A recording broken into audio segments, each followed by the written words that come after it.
तो आज मैं आपको मिलाने वाला हूँ ऐसे इंसान से जिसने 100 करोड़ से ज्यादा की कंपनी बनाई है। आप हो कौन? मैं कौशल गोयल, एक्सक्लूसिव लेन का को-फाउंडर।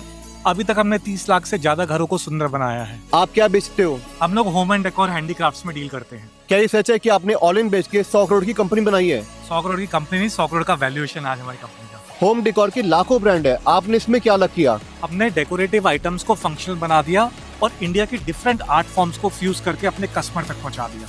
किसी को होम डेकोर में ई-कॉमर्स ब्रांड बनाना है, 3 सबसे इम्पोर्टेंट चीज क्या होनी चाहिए? पहला प्रोडक्ट, दूसरा मार्केटिंग, तीसरा कस्टमर कनेक्ट। कस्टमर जो आपको फीडबैक दे रहे हैं उसको आपको समझना पड़ेगा और उस हिसाब से प्रोडक्ट लॉन्च करना पड़ेगा। आप कहाँ सेल करते हो? हम सारे market places like Amazon, Myntra, Flipkart, Meesho पे सेल करते हैं। इसके अलावा क्विक कॉमर्स करते हैं, ब्लिंकिट, ज़ेप्टो, स्विगी, और हमारी खुद की वेबसाइट है एक्सक्लूसिव लेन। अगर किसी को ऑनलाइन बेचना है तो Amazon, फ्लिपकार्ट, मीशो वेबसाइट कहाँ बेचे? Amazon कहने की जरूरत नहीं। अगर किसी को ग्रोथ चाहिए तो Amazon से बढ़िया कुछ नहीं है। आपका बेस्ट सेलिंग प्रोडक्ट कौन सा है? हमारा बेस्ट सेलिंग प्रोडक्ट और best selling category spice boxes है। स्पाइस बॉक्स को लोग हर मंथ कितना सर्च करते हैं और अभी तक कितना सेल कर चुके हो? स्पाइस बॉक्स मंथली लगभग 50,000 सर्चेज होते हैं हमारे, और लगभग 8 से 10,000 यूनिट हम बेचते हैं, जिसका प्राइस 1,000 रुपए का है।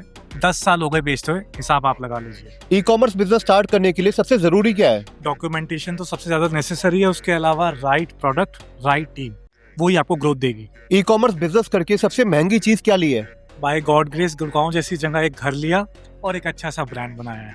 कभी फेलियर का डर नहीं लगा? लगा ना, बहुत बारी लगा, पर ये पार्ट है। जैसे लाइफ जर्नी होती है वैसे बिजनेस जर्नी है। अप एंड डाउन्स आएंगे, फेलियर्स आएंगे, सक्सेस आएगी।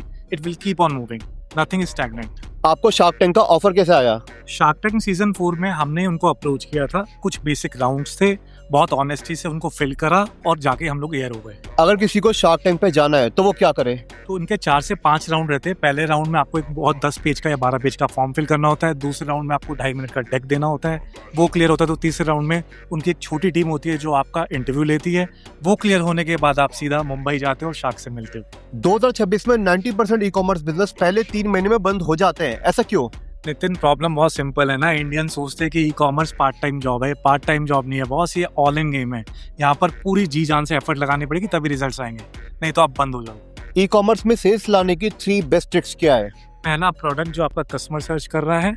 दूसरा, प्रोडक्ट ऐसा जो कंपटीशन बहुत कम है। तीसरा, मार्केटिंग, आपको एड्स भी आने चाहिए, SEO भी आना चाहिए। और अगर किसी को रिटर्न्स कम करने हो तो क्या करे? रिटर्न्स कम करने के लिए आपको बस जो Amazon से रिव्यूज आते हैं उसको केयरफुली मॉनिटर कीजिए, उस पर एक्शन लीजिए। नतीजा हमारा देख लीजिए, 20% से 10% पे आ गए हैं सिर्फ Amazon के रिव्यूज को फॉलो करके। एक एंटरप्रेन्योर और 96 जॉब करने वाले एम्प्लॉय में क्या फर्क है? एंटरप्रेन्योर नहीं होता बॉस। एंटरप्रेन्योर पैकेजिंग बॉय भी होता है, एंटरप्रेन्योर फाइनेंस गाय भी होता है, एंटरप्रेन्योर वेंडर मैनेजर भी होता है, सब कुछ होता है। एंटरप्रेन्योर 360 डिग्री 24 घंटे काम करता है, जबकि जो एक एम्प्लॉय होता है वो सिर्फ अपने टास्क को मैनेज करता है। अगर किसी को ई-कॉमर्स पे स्टार्ट करना है तो कौन सी कैटेगरी में बेचे? पेट केयर कैटेगरी और फिटनेस कैटेगरी हमेशा एवरग्रीन है।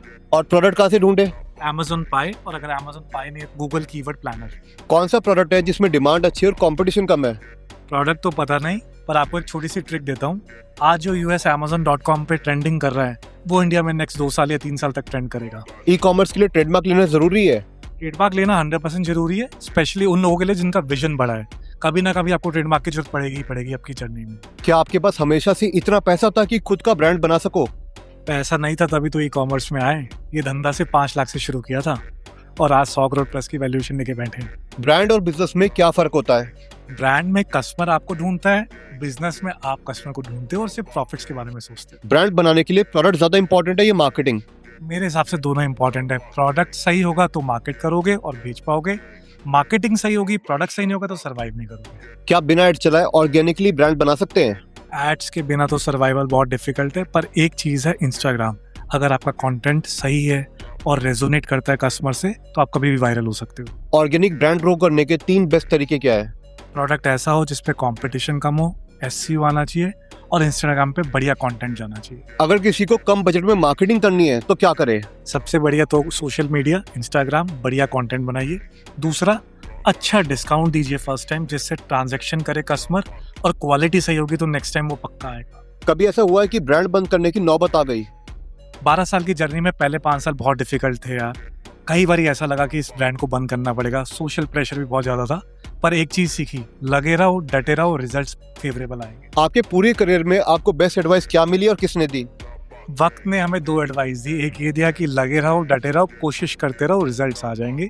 दूसरा, ना तो हमेशा ही है, तो ट्राई करोगे तो बहुत सारी चीजें हाँ में बदल जाएंगी। अगर कोई 18 साल का बच्चा ये वीडियो देख रहा है और उसके पास 10 से 20 हज़ार है, ई कॉमर्स कैसे करे? सबसे पहले GST रजिस्ट्रेशन कराए, इंडिया मार्ट पे जाए, 3 से 4 प्रोडक्ट चुने और Amazon पे लिस्ट कर दे। जैसे जैसे धंधा बिल्ड होगा, अपने आप दिमाग चलेगा, रिजल्ट्स आएंगे। चलिए, थैंक यू सो मच।